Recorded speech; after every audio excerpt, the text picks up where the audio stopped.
नगरपालिकेमध्ये नगरसेवक पदासाठी निवडणूक लढवण्यासाठी मी इच्छुक आहे। माझ्या 10 नंबर प्रभागातल्या लोकांना लाभ मिळेल तसं मुळीच नाही।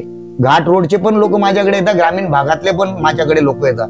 3,500 लाडक्या बहिणीचे फॉर्म मी फ्री भरलेले। मी दादा जे 4 वर्षामध्ये 1,000 कोटीच्या आसपास जो निधी आणणार आहे तो निधी जास्तीत जास्त मी माझ्या प्रभागाला कसा आणू शकतो। नमस्कार, मी प्रवीण शिवाजीराव मराठे, प्रभाग क्रमांक 10, हिरापूर रोड, इच्छादेवी नगर। गेले 10 ते 15 वर्षापासून समाजामध्ये शेवटच्या घटकापर्यंत लाभार्थ्यांना लाभ कसा मिळू शकतो यासाठी प्रयत्नशील आहे। माझं स्वतःचं एक छोटंसं कार्यालय आहे। त्या कार्यालयाच्या माध्यमातून आणि आमदार मंगेशदादा चव्हाण यांच्या संकल्पनेला अनुसरून मी इथे शासकीय योजना, सर्व प्रकारच्या शासकीय योजना ही मोफत राबवतो। लाभार्थ्यांना सर्व प्रकारचे जे लाभ असतात, मग त्यामध्ये तुमचे लाडकी बहीण असो, श्रावण बाळ योजना, इंदिरा गांधी योजना, तुमचं मोफत रेशन कार्ड असो, त्यानंतर बांधकाम कामगार योजनेच्या पेट्या असो, अशा बऱ्याचशा योजना आहे। त्यात सर्वात महत्त्वाची योजना जी आहे ती आयुष्यमान भारत योजना आहे, कार्ड योजना। ती लाभार्थ्यांना वर्षाला 5 लाख रुपयापर्यंत मोफत हॉस्पिटलचा खर्च गव्हर्नमेंट उचलते। ते कार्ड मी जळगाव जिल्ह्यामध्ये 14,000 लाभार्थ्यांना मोफत बनवून दिले। असं साधारणतः कधी बघितलं ते बाहेर ते कार्ड 100 ते 150 रुपये चार्जेस मध्ये लाभार्थ्यांना खर्च होतो। आपण त्या लाभार्थ्यांना ते मोफत दिलेले। साधारणतः आता मी हजारोच्या हिशोबात सांगू शकतो। आभा कार्ड मी 15 ते 20 हजाराच्या पुढेच बनवलेले आहे। ही श्रमिक कामगार कार्ड असतं, केंद्र सरकारची योजना आहे लाभार्थ्यांसाठी, ते 7 ते 8 हजार कार्ड मी बनवलेले। अशा हजारोच्या संख्येने 500, 700, 1000 पेट्या मी ते कामगार बांधवांना वाटलेले आहे। हजारो लोकांचे रेशन कार्ड मोफत बनवून दिलेले। मी स्वतः संजय गांधी निराधार समितीवर सदस्य म्हणून तालुक्याच्या आमदार साहेबांनी माझ्यावरती विश्वास, माझ्या कामाचा बघितलं, त्यांनी कामाची पावती बघून मला त्या समितीवर दादांनी ठेवलं आणि मी प्रामाणिकपणे त्या कामाची पोचपावती जसं दादांनी मला समितीवर ठेवल्यानंतर शेवटच्या घटकापर्यंत लाभार्थ्यांना लाभ कसा दिला जाईल, त्यात विधवा पेन्शन, अपंग पेन्शन, वयोवृद्धांना पेन्शन, ह्या सर्व पेन्शन मी इवन माझ्याकडे आलेला प्रत्येक लाभार्थी याच्याकडून मी एक झेरॉक्सचे 1 रुपया सुद्धा घेत नाही। ज्यांना ऑनलाईन फ्री असते त्यांच्याकडून ऑफलाईनचे फॉर्म मी फ्री भरून देतो। असे सर्व प्रकारचे जे योजना आहे शासनाच्या त्या मी मोफत माझ्या मार्फत आजपर्यंत राबवलेले आहे। कोरोना काळामध्ये वॅक्सिनेशनचे जे कार्ड असतात ते कार्ड सुद्धा मी मोफत वाटलेले, वॅक्सिनेशनचे कॅम्प घेतलेले। मध्यंतरी काळात आमच्याकडे आता रिव्हर पेस हे नदी एरिया जवळ येतो, त्या रिव्हर पेसला लागून जी गवळी समाज म्हणा जी किंवा स्लम एरिया जो असतो त्यामध्ये कोरोना काळामध्ये आम्ही तिथं अन्न वाटपचं आमदार मंगेशदादा चव्हाणच्या माध्यमातून दादांच्या आम्ही त्यात सुद्धा मी सहभागी होतो। पूर आल्यानंतर नदीच्या पलीकडे इच्छादेवी भाग येतो मंदिराचा, त्यात सुद्धा मी अन्नदानाचा मी सक्रिय सहभाग घेतला। आमदार मंगेशदादा चव्हाण यांच्या संकल्पनेतून जे अन्नदान सुविधा होती त्या काळामध्ये ते पण आम्ही त्यात माझा सहभाग होता। परिसरामध्ये गेली 30 ते 40 वर्ष रस्ता हा विषयच नव्हता। पाण्याची सुविधा नाही, गटारीची सुविधा नाही, रस्त्याची सुविधा नाही। आमदार मंगेशदादा चव्हाण त्याच्या संकल्पनेतून, त्यांच्या माध्यमातून मी बऱ्याचशा योजनेचा समस्यांचा पाठपुरावा केला आणि त्याला यश मिळालं। दादांनी सर्व समस्या जाणून घेतल्या।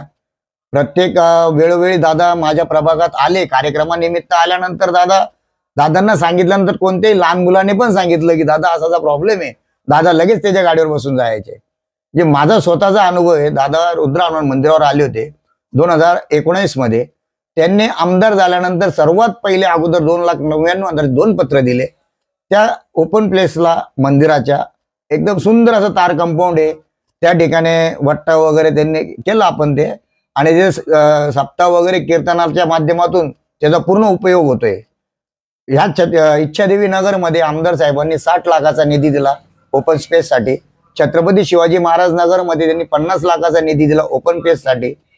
पोस्ट ऑफिस शिवाजीनगरमध्ये पोस्ट ऑफिस जवळ जो 27,000 स्क्वेअर फूटचा ओपन स्पेस आहे त्याला दादांनी 30,000 रुपयाचा निधी दिला। सिद्धिविनायक नगर मध्ये ओपन पेसला निधी दिला, तुळजाभवन नगर मध्ये साईबाबा मंदिर जवळ ओपन पेसला निधी दिला. या आमच्या इच्छादेवी नगर मध्ये म्हणजे इच्छादेवी नगर, रुद्र हनुमान नगर, परशुराम गुरुजी नगर या तिघी नगर मध्ये कॉन्क्रिटीकरणाचा रस्ता दादांच्या माध्यमातून मिळाला. म्हणजे ह्या सर्व गोष्टींचा पाठपुरावा आपल्या परिसरातील आमच्या जेवढे नागरिक होते त्यांना सोबत घेऊन आम्ही आमदार साहेबांकडे जायचो. दादांच्या लक्षात यायचं की हे बऱ्याच दिवसापासून हे त्रस्त नागरिक आहे, यांना न्याय मिळाला पाहिजे. गेली 30-40 वर्षापासून यांना कोणीच न्याय दिला नाही. आम्हाला दादांच्या कार्यावर पूर्ण विश्वास आहे. दादांनी त्वरित आमचं लगेच मागण्या मान्य केल्या, टप्प्याटप्प्यात का होईना पण आमचं 100% त्यांनी समाधान केलं.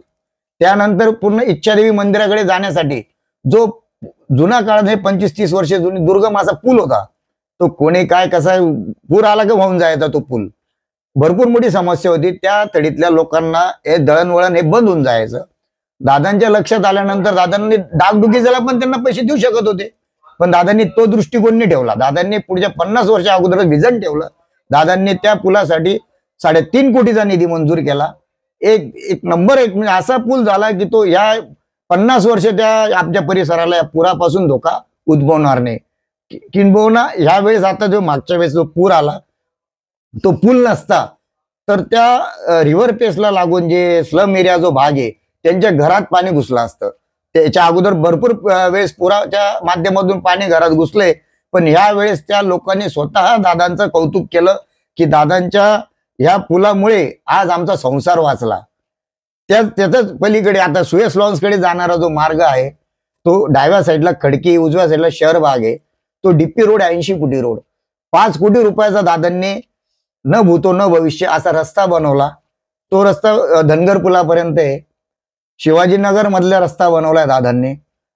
कैवल्यनगर मध्ये दाभाड्यांचं किराणा दुकान ते सरळ एक रस्ता आहे चिंतामणी प्रोव्हिजन पासून स्ट्रेट, तो बनवलाय. ते अंतर्गत रस्ते कॉन्क्रिटीकरण केलेले. म्हणजे 80% रस्ते माझ्या प्रभागात दादांनी केलेले आहे. 20% रस्ते जे अंतर्गत रस्ते छोटे जे 6 मीटरच्या आतल्या गल्ल्या तर त्या सुद्धा पुढील काळात 1001% होणार आहे. कारण दादांनी सांगितलं की गेल्या 4 वर्षामध्ये पुढील 4 वर्षात मी 1000 कोटीचा निधी आणणार आहे. माझ्याकडे कोणतेही शासकीय एक संजय गांधी निराधार पद सोडून इतर नगरपालिकेच्या कोणत्याही कमिटीवर मी नाही. मी इच्छुक आहे नगरपालिकेमध्ये नगरसेवक पदासाठी निवडणूक लढवण्यासाठी मी इच्छुक आहे. मी दादा जे 4 वर्षामध्ये 1000 कोटीच्या आसपास जो निधी आणणार आहे तो निधी जास्तीत जास्त मी माझ्या प्रभागाला कसा आणू शकतो, दादांना नवीन नवीन विजन काय दाखवू शकतो. कारण मला ह्या योजनेचं परिपूर्ण मी एवढं छातीटोक सांगू शकतो की हिरापूर रोडला माझं एकच कार्यालय भारतीय जनता पार्टीचं, त्याच कार्यालयामार्फत हे सर्व फ्री मधले योजना राबवल्या जातात. हजारो लाभार्थी. असं माझा क्रायटेरिया ठरलेला नाहीये की फक्त माझ्या 10 नंबर प्रभागातल्याच लोकांना लाभ मिळेल, तसं मुळीच नाही. घाट रोडचे पण लोक माझ्याकडे येतात, ग्रामीण भागातले पण माझ्याकडे लोक येतात. 3500 लाडक्या बहिणीचे फॉर्म मी फ्री भरलेले आणि ते मी सर्व बोलतो ते ऑन रेकॉर्ड बोलतोय. आणि आज पण माझी लाडक्या बहिणीची KYC कॅम्प माझा रेग्युलर चालू आहे. म्हणजे शासनाच्या कोणतीही योजना असो जी माझ्या परीने मी मोफत देऊ शकतो ती 100% मोफत माझ्याकडून मिळते. त्यात मला मंगेश दादा चव्हाण यांचं जे अंत्योदय कार्यालय यांच्या मार्फतच मी मार्गदर्शन घेतो.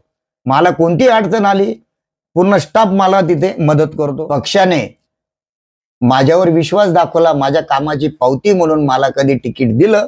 निवडणुकीसाठी मी इच्छुक उमेदवार असून माझ्यावर विश्वास दाखवून मला कधी पक्ष निवडणुकीच्या रिंगणात उतरवलं तर मला इतका स्वतःवर विश्वास आहे की मी ज्या लाभार्थ्यांचे मोफत लाभ दिले, ज्यांना मोफत त्यांचे लाभ मिळवून दिले शासकीय योजनेचे, आणि माझ्या पुढील संकल्पना ज्या असणार आहे मंगेश दादा चव्हाण यांच्या मार्गदर्शनाखाली, तर त्या राबवण्यासाठी मला नगरसेवक ह्या पदाचा पुरेपूर उपयोग होणार आहे.